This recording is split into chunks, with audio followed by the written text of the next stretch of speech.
Good evening, Hope East Village. I'm so grateful for the opportunity to join you all today. I want to thank Pastor Drew for this invitation and that I can worship with you even from afar. My friends, we made it another week. I don't know about you, but in these times, I'm just glad that we made it through another day. Our children made it through another week of online Zoom classes, and we've survived another round of endless online meetings. I'm joining you all from Los Angeles, and it's been a week like I have never experienced before. You see, I am not an LA native. I was born and raised in the Chicagoland area and spent a bit of time down south before moving to Los Angeles. So in other words, if you give me tornado sirens, I know what to do. But the wildfires have always been wildfires and earthquakes are sort of things that happen over there and are a bit distant to me. But about a week and a half ago, one of the wildfires entered into the city limits where I live. And since then, I've learned way more about wildfires than I ever thought I would ever know. So for the past 2 weeks, the air quality has been so poor that our streets have been eerily empty, a strange thing for LA.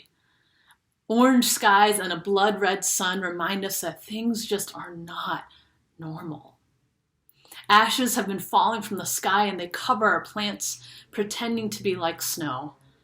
And no matter how many makeshift air purifiers we run through the night, which by the way, if you ever need to know, just let me know. I can give you some tips. But every morning we wake up to a house that smells of smoke. We wake up with dry throats and dull headaches. See, this pandemic made everything harder and it was already just not great. But the fires this week just about did me in. Running has been this rhythm that sustains me, but I can't run outside with the bad air quality.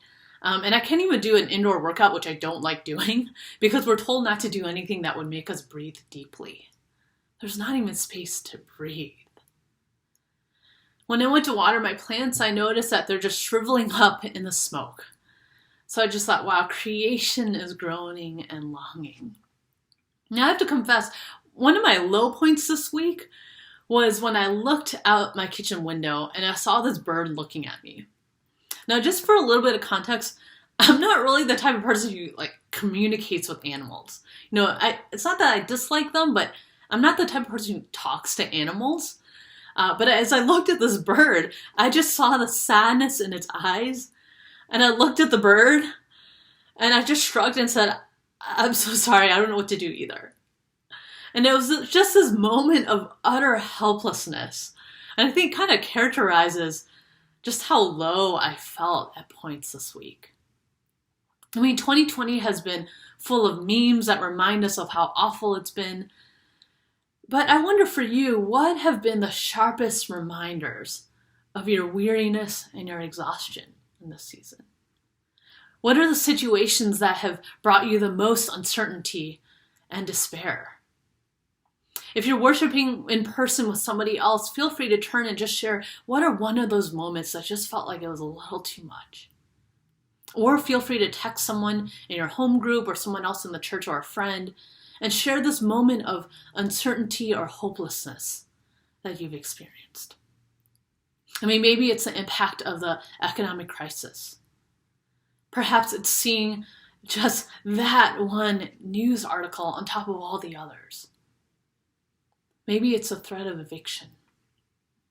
Or reading that friend's comment on social media. Or maybe it was that time when your toddler had this full-on meltdown. And there's nothing you could do to calm her. When have you just simply felt stuck or overwhelmed? My friends, we are 44 days away from the election, where we'll find ourselves with a clear sense of how we're going to need to engage with our society in the coming years. And until then, we'll find ourselves bombarded with ads, articles, and conversations that don't seem to do that much to lessen our anxiety.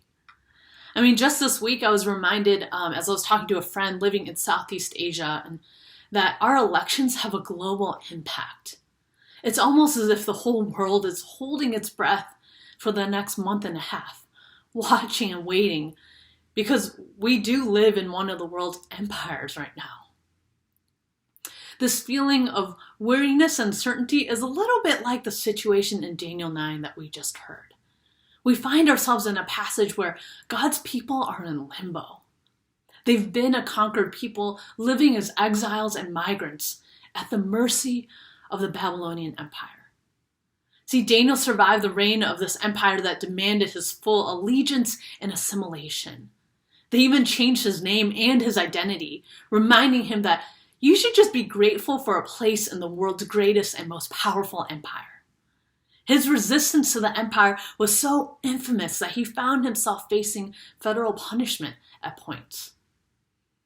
It's been a long lifetime of living in the shadows of the empire, and finally, a new king is in power.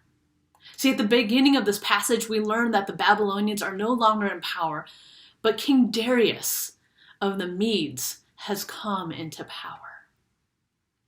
See, when you've lived as second-class citizens in an all-powerful empire, there's this deep longing inside for the empire to just fall.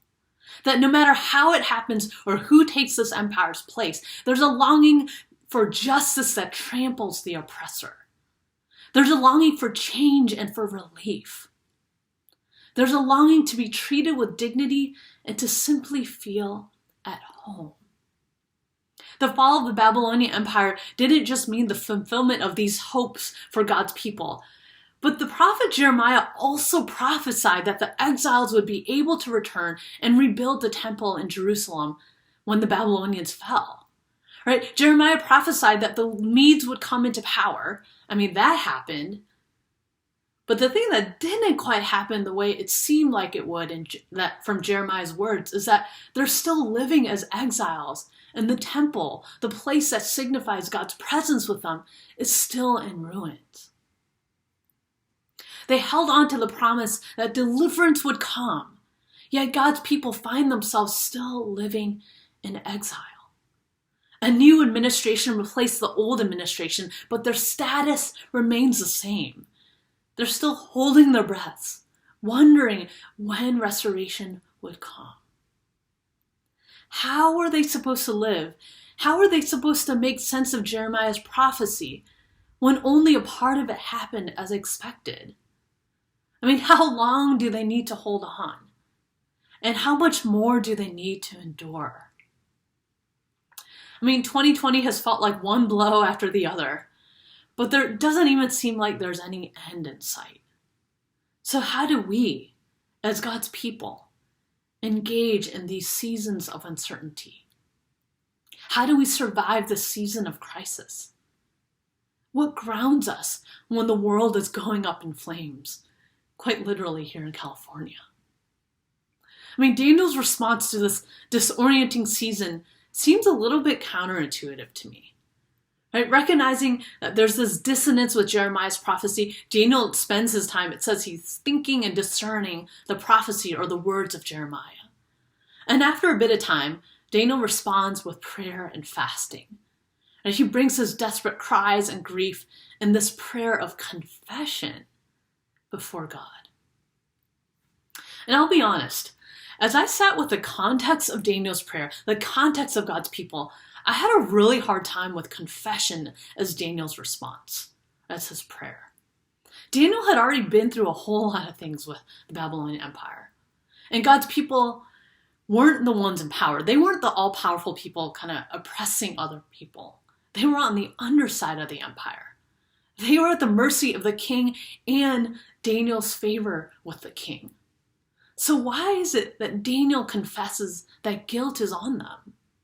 I mean, in my mind, the appropriate response is like a precatory psalm where it calls for God's judgment on their enemies and calls for the downfall of oppressive rulers. I mean, that makes sense to me. I mean, this is where, in my mind, prophetic judgment against injustice makes all the sense in the world. But not only does confession seem a bit out of touch for me, but it also strikes me a certain way as a daughter of immigrants from Hong Kong. Daniel confesses, he says, we're ashamed this day. Later on, Lord, we're ashamed. We, our kings, our leaders, and our parents who sinned against you. Or another way to read this is Daniel prays, "Shame is on our faces." And it reminds me of this phrase that my mom used to say to me as a kid when I would go into public spaces where, there's people that she would know. And it loosely translates from Cantonese into English, "Don't make us lose face." So in other words, my mom would say, don't do anything that would make me unable to show my face to these people ever again. No pressure, but pressure. Daniel's prayer just sounds a little bit like saying to God, we've made you lose face, God. And it seems like Daniel is sort of taking on all the issues of society. And isn't that even more burdensome for an already exhausting season, years, generation of God's people? See, despite the seeming resonance with this ingrained value for self-sacrifice to me, it just seems like it's just too much. Right? Confession as a response to disillusionment and uncertainty just seems impossible. But I wonder if this aversion to confession is tainted a little bit by our Western individualism and maybe a bit of personal piety in our faith. Let me ask you, what comes to mind when you think about confession? When I think about examples of confession in the church in particular, a couple situations come to mind. All right, first, I think of interpersonal accountability, and I think about significant moral failure. In the church context, it seems that we see public confession mostly when there's a huge scandal or some moral failure. We're in no shortage of news about pastors who end up confessing to some major personal issues. And I'm always struck by a sense of sadness, of anger, and honestly of shame. But if these are our models of confession, it's no wonder that I have the strong reaction to this practice of confession in Daniel. Maybe it's just me, but confession often seems to me like a prayer for when we need to get something off our chest. Right? We confess to God so that we can move on towards a better future. Right? We're confessing, God, I'm so sorry for this, now forgive me. And then we move on. It's almost if like the naming of our personal issues is sort of the focus of confession. But if that's the case, then it just seems like another weight on our shoulders in an already burdensome world. But what we see through Daniel's confession is that God is actually the primary focus of his confession. It's not the people who need to confess. It's not Daniel, but God is the primary focus. Right? Daniel begins and ends by confessing that God is great and awesome. God is the one who acts. God is the one who's faithful to respond to a broken people. See, throughout the prayer, Daniel remembers God's justice and God's righteousness. And his confession remembers that God's deliverance from Egypt came way before them, and God made covenant with the people through Moses.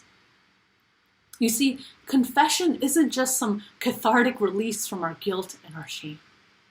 It's an invitation to remember the God who's faithful and the God who's compassionate.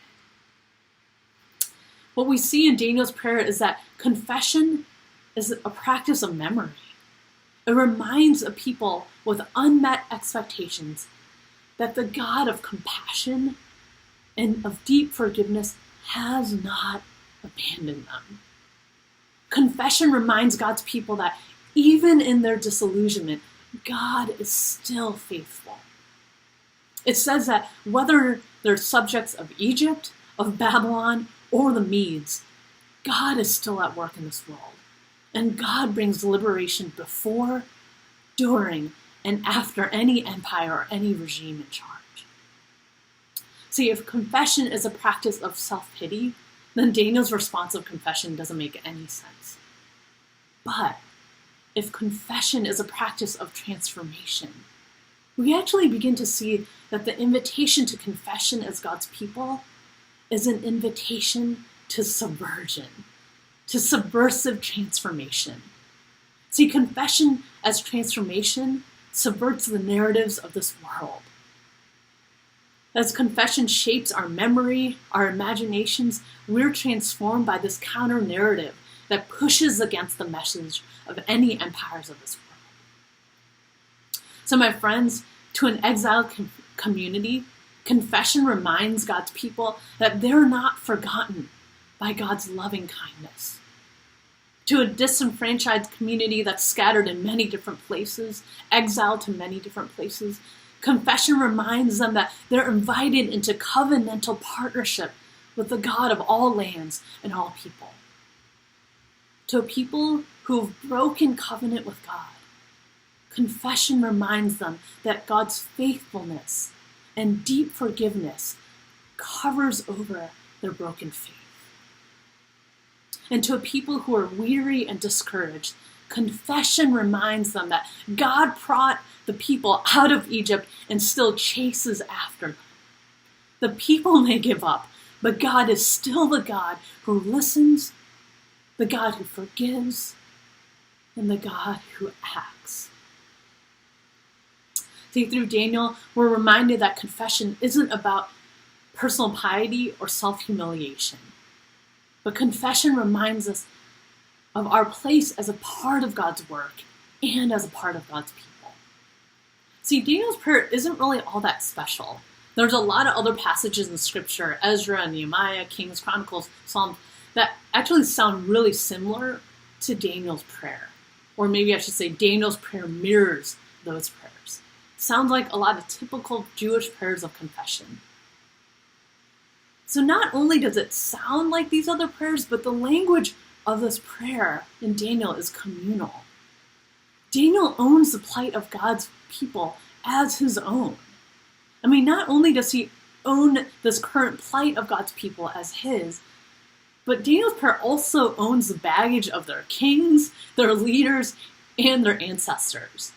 Right? It's this practice, it's almost as if this practice of confession reminds the people of God of where they came from, who they are now, and God's ongoing invitation to them in the years to come, in the generations to come.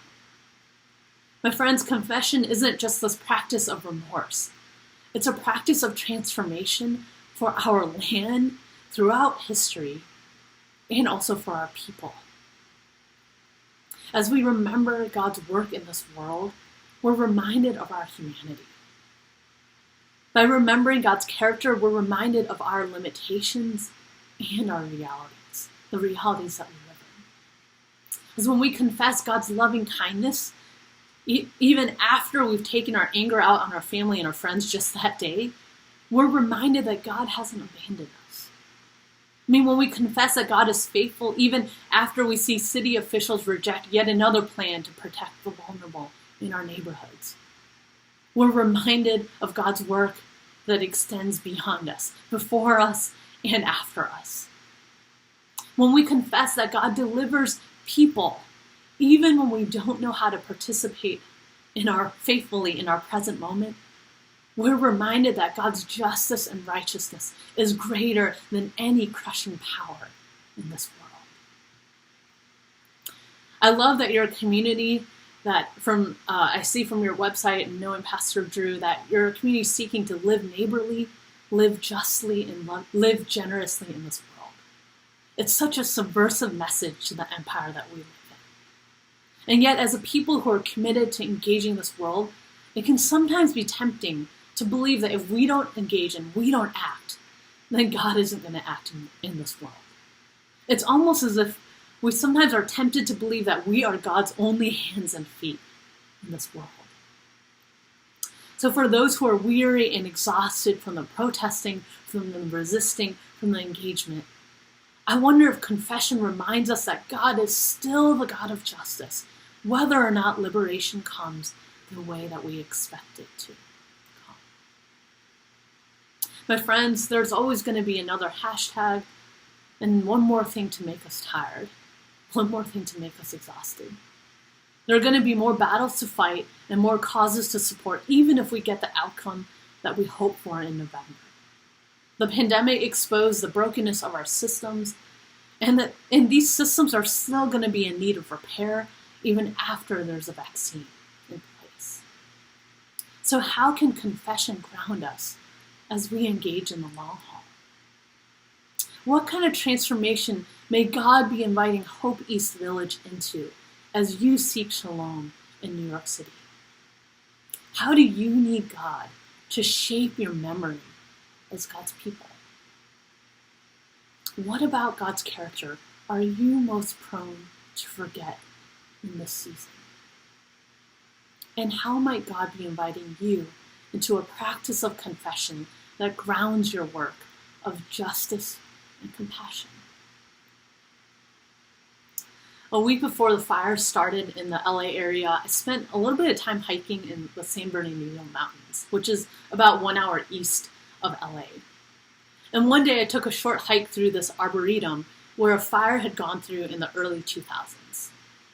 And when I first saw the impact of the fires on this land, especially in this arboretum, my mind immediately thought about global warming, all the ways that we've polluted the earth, and how we've been poor stewards of the earth. And then as I walked on, I kind of learned that there were these signs that I was reading and learning, and I learned that fires actually helped clear the brush and made it possible for certain seeds to sprout and reproduce. In other words, without the death of the fires, there's no new life in the forest. And don't get me wrong, the fires have been really bad this year, right? As I thought about the parallels. The fires have wiped out more than 3 million acres of land, I think, or of forest in California, in contrast to kind of the typical 200,000 acres per year. So it's a lot that it's burned. I mean, global warming is certainly making things worse and has contributed to the 3 million acres burning. But if you talk to farmers, they actually know that controlled fires are necessary for the land. It's only this week that I learned from an NPR article that native tribes here in California actually usually would have controlled fires to help plants reproduce and to keep the brush under control each year. It wasn't until Western colonizers came in and put laws in place and started restricting fires and said, you can't do that, that kind of massive wildfires started to happen because the brush wasn't being cleared. So it's been easy for me to be consumed this week with the poor air quality and the smoky air every day, day and night, these past couple weeks. But there's been this larger reality that I've been reminded of, that our forests actually need fires to reproduce in the century to come. And this lesson, or these lessons, have been teaching me that my reality is just a small part of God's larger reality in this world, the cycle of death and life. See, my confession is this practice that kind of reminds us that there's a larger reality of who God is and God's work in this world. It's a practice of humility, and it's a practice of transformation. It reminds us to be shaped first by God's character. And it reminds us that our part in this world is just a small part of God's ongoing work before and after us. So in chaos, it's tempting for us to kind of grasp for control or some sense of certainty. But confession invites us to kind of loosen our grips, to surrender to God's faithfulness. Confession subverts the narratives of control and power that's so embedded in empires and systems. And it leads us to transformation for ourselves and for our land. So as I close, I want to close with a prayer that was written by Pastor Erna Kim Eubanks, who I think you heard from a couple weeks ago. And it was a prayer that I saw as kind of a great model of confession, and this practice of confession, as especially for me in California and in the midst of the wildfires and the smoky air. So it's called A Prayer for Orange Sky. So I invite you to pray with me and to be welcomed into this practice of confession for our grounding and for our transformation. So would you pray with me? Creator God, by the kinetic force of your abundant love, you created sun and moon, day and night, dreamed skies and seas, swarms and species, formed us out of dust, and called us good. You called us to steward, to tend, and to notice, to care for your earth like you care for us. And we failed. Forgive us of our greed, our insatiable appetites, leading to extraction and exploitation. Forgive us for trampling the earth that holds us, for abusing your resources that sustain us, for harming the most vulnerable among us, and for neglecting the generations coming after us, for living as if we are beyond consequence on this day of hazardous skies as the earth warns us to slow down, to take heed and caution. Help us to lament. Teach us to listen. And give us the urgency to change our ways before there's no more earth to enjoy, because all of creation has been consumed. We pray in the power of your Spirit. Amen.